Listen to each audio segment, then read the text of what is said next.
Gold, trusted gold buyers. మీరు తాకట్టు పెట్టిన బంగారాన్ని విడిపించి ఈ రోజు ఉన్న మార్కెట్ ధరకు కొనబడను.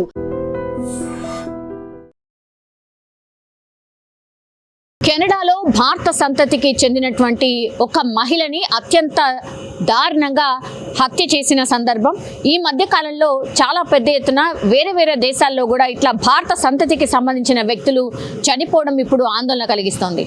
ఇప్పుడు హిమాన్షి ఖురేషీని గఫూర్ అనే వ్యక్తి ఆయన చంపినట్టుగా ప్రాథమికంగా పోలీసులు అయితే అనుమానిస్తున్నారు. ఎందుకంటే సీసీ ఫుటేజ్ కావచ్చు, లేదంటే ఆమె తిరిగినటువంటి ప్లేసెస్ కావచ్చు, అండ్ ఇది మిస్టీరియస్ మర్డర్ అయితే అన్నోన్ వ్యక్తి చేసినటువంటి మర్డర్ కాదు, ఈమెకు అత్యంత సన్నిహితంగా స్నేహితుడు అయ్యుండొచ్చు అని పోలీసులు భావిస్తున్నారు.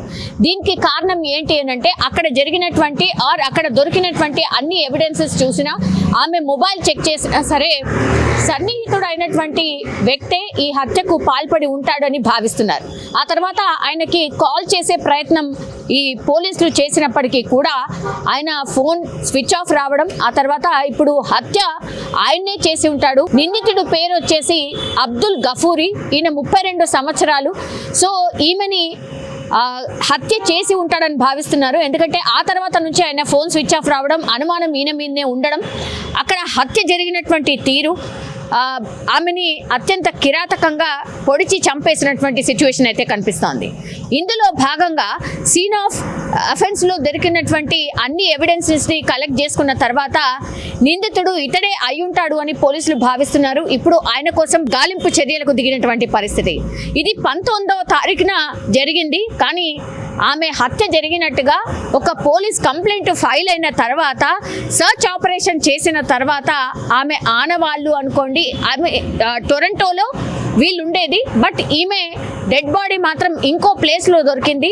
సో అక్కడ కలెక్ట్ చేసినటువంటి ఎవిడెన్సెస్ అన్నీ తీసుకునే లోపే ఇప్పుడు నిందితుడు ఎవరైతే ఉన్నారో ఆయన పరారీలో ఉన్నట్టుగా చెప్తున్నారు. ఆయన కోసం దేశవ్యాప్తంగా కూడా గాలింపు చర్యలు, అంటే అరెస్ట్ వారెంట్కి సంబంధించి అన్ని నోటీసులు అయితే ఇప్పుడు కెనడాకి సంబంధించిన ప్రభుత్వం జారీ చేసినటువంటి సిచ్యువేషన్ అయితే కనిపిస్తోంది. ఇండియన్ కాన్సులేట్ దీని మీద కుటుంబ సభ్యులకి సానుభూతి తెలిపడమే కాకుండా వాళ్ళకి ఒక మెసేజ్ ఇచ్చింది, నిందితుడిని ఖచ్చితంగా పట్టుకుంటాం, శిక్షిస్తాం అనేటువంటిది కూడా వాళ్ళు ఆ నోట్లో రాసుకొచ్చినటువంటి పరిస్థితి. కానీ దీని మీద కొంత ఆందోళన వ్యక్తం చేసింది.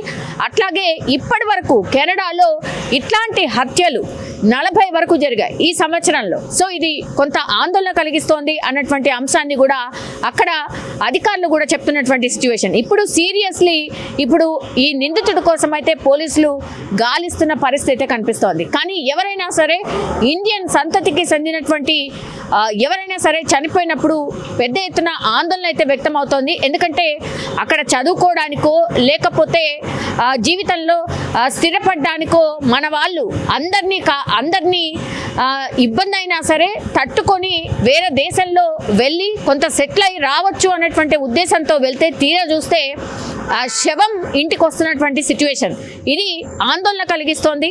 సో వీటి మీద ఇంకా కొంత అక్కడ ప్రభుత్వాలు దృష్టి సారించాలి అండ్ సెక్యూరిటీ వైజ్గా కొంత సెక్యూరిటీని కల్పించాలి అనేటువంటిది మన ఇండియన్స్ కూడా మరోసారి రిక్వెస్ట్ చేస్తున్న సిచ్యువేషన్ అయితే కనిపిస్తోంది. ఇప్పుడు కెనడాలో ఒక భారత సంతతికి చెందినటువంటి మహిళ హత్య కావించబడడం ఇప్పుడు ఆందోళన కలిగిస్తోంది. And for more videos, please subscribe to iDream.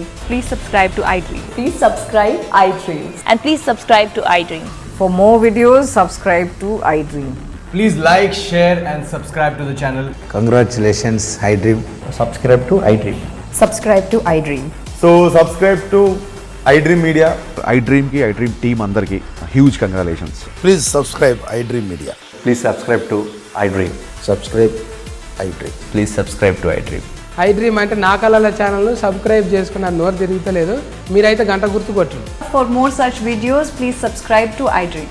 Subscribe to iDream. Please subscribe to iDream. Please subscribe iDream Media. Please do subscribe to iDream. Please subscribe to iDream Media. For best entertainment and information, please subscribe iDream. And don't forget to subscribe to iDream.